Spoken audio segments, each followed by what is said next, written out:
Rich parents always made me feel like a failure growing up. Then they sent my son $50,000 worth of gifts with a note saying, "Flying out soon to see you, my boy." As the title suggests, I, 27F, have always had a tumultuous relationship with my parents. It was not easy growing up around them. You see, both of my parents were overachievers. They competed to be the top student throughout high school and eventually got into the same university. Not knowing anyone else there, they stuck close to each other, and over the next few months, their friendship grew into something more. Both of them are extremely talented and clearly geniuses. They have high-paying jobs, and we lived quite comfortably. However, the only thing that they both failed at was being parents to me. I was the result of an accidental pregnancy.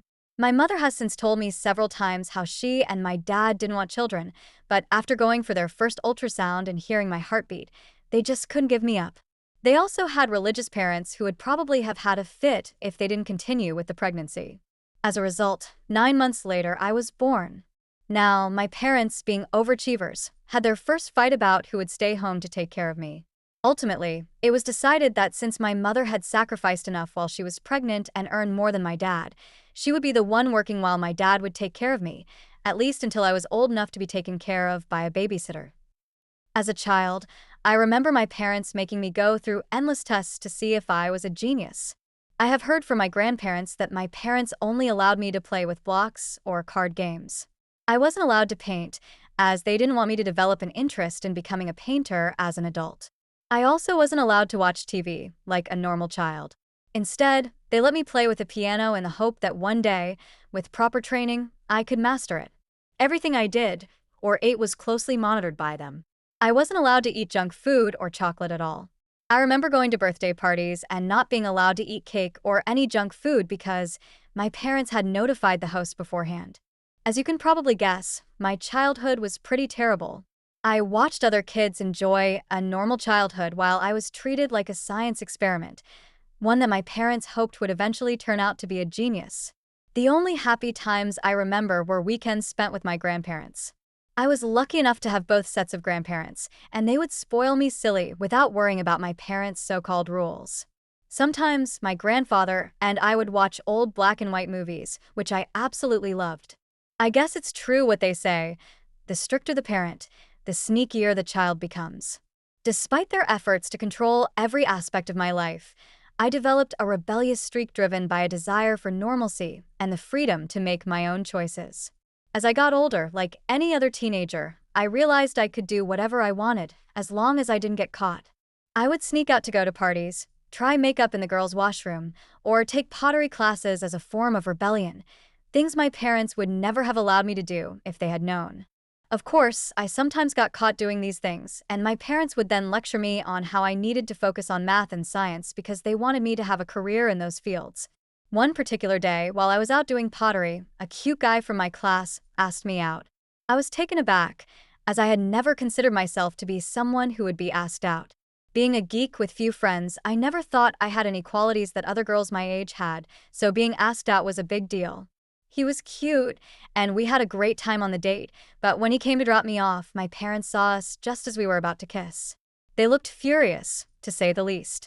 That night, they made it very clear how disappointed they were to see me wasting my time on a boy and told me I needed to focus on my studies. My mother told me she hadn't sacrificed months of her life just for me to fool around. My dad joined in, saying I was too young to be going out with boys and that the only thing I should be doing at this age was studying. I tried to argue that everyone else in my class dated while still getting good grades and that I could do the same, but my parents wouldn't hear it. They said they already regretted having me, and that all they wanted was for me to achieve great things, like they had. It was incredibly frustrating to hear my parents talk about me as if I were some kind of pet with no life of my own. They told me to go to bed without dinner that night, so I could think about what I had done wrong.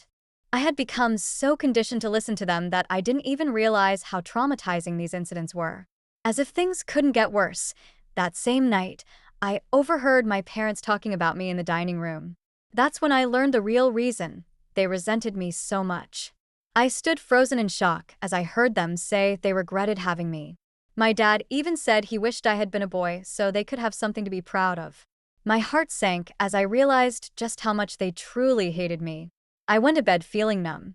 After that day, I never did anything that my parents disliked. To be honest, at the time, I thought I was trying to get back into their good graces, hoping they would one day love me and be proud of me. But that day never came. They didn't even cheer for me at my high school graduation and refused to let me go to the graduation party, saying it was a waste of time, and that's how girls end up pregnant. When it came time for college, I was accepted into a reputable university in our state with a full scholarship, and they were very proud of it. My dad, who had a degree in the same field, wanted me to spend the months leading up to college meeting his colleagues and possibly doing an internship to better prepare myself. Looking back, I can see how controlling they were, and I wish I had stood up to them. But at the time, I truly believed they knew what was best for me, and I didn't want to disappoint them further. As expected, college was hell. Although I enjoyed studying biology initially, I soon realized it wasn't what I wanted to pursue. No matter how many hours I spent studying in the library, I hated the subject more and more. By my second year, I had fallen into depression. I knew I could never talk to my parents about it, and my grades were slipping. During that time, when I was at my lowest point, I met Gerald, who would later become my husband. He was the funniest, most carefree person I had ever met, and spending time with him always made me feel lighter. Unlike my parents, Gerald came from a warm, supportive family. His parents were the opposite of mine, loving, caring, and understanding. They embraced me, offering the love and acceptance I had craved for so long. Gerald came into my life at just the right time. He taught me to let go, laugh, and enjoy life. When I finally opened up to him about my parents, he was shocked.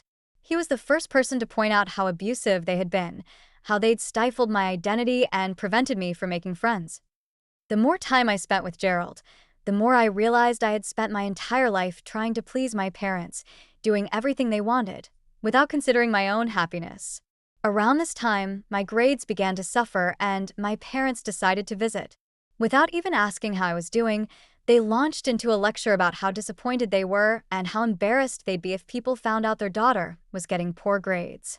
I scoffed at their selfishness. They had the nerve to worry about others when I was clearly struggling.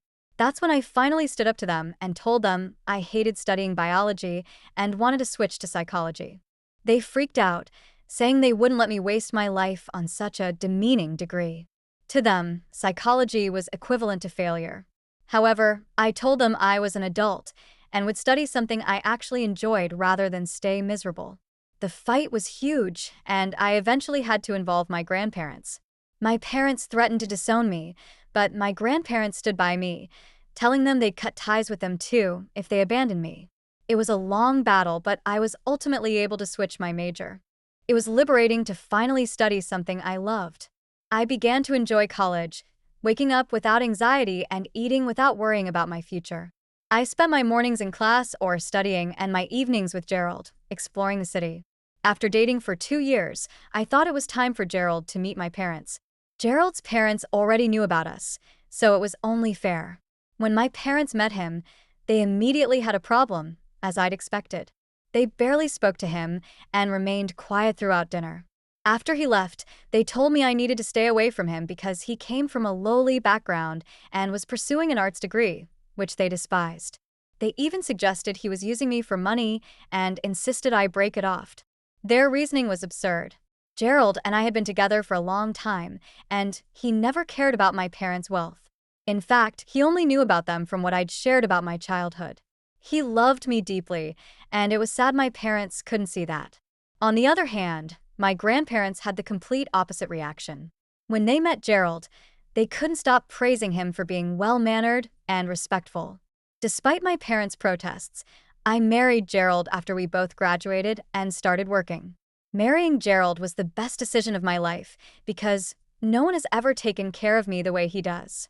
Living with my parents never felt like home, but after marrying Gerald, we built a home in another state, far away from them, where I finally felt warmth and comfort. A year later, I got pregnant.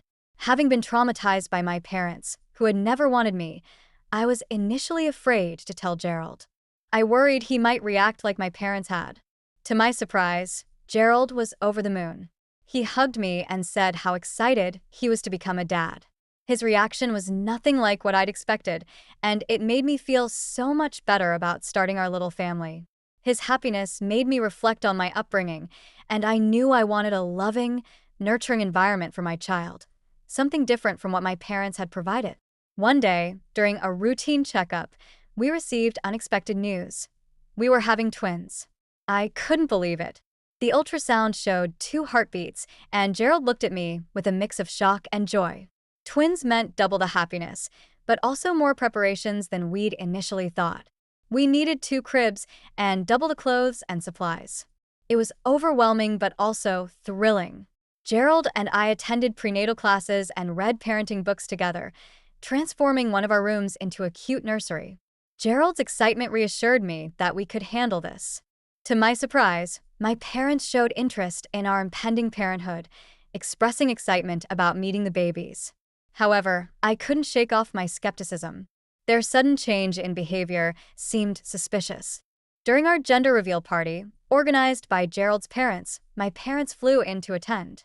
The atmosphere was joyful, and when we revealed the genders, a daughter and a son, everyone cheered. But amid the celebration, I noticed my parents seemed disappointed. They didn't congratulate us or share in the excitement. After the party, I confronted them, asking why they were so distant. Their response stunned me. They'd hoped both babies would be boys.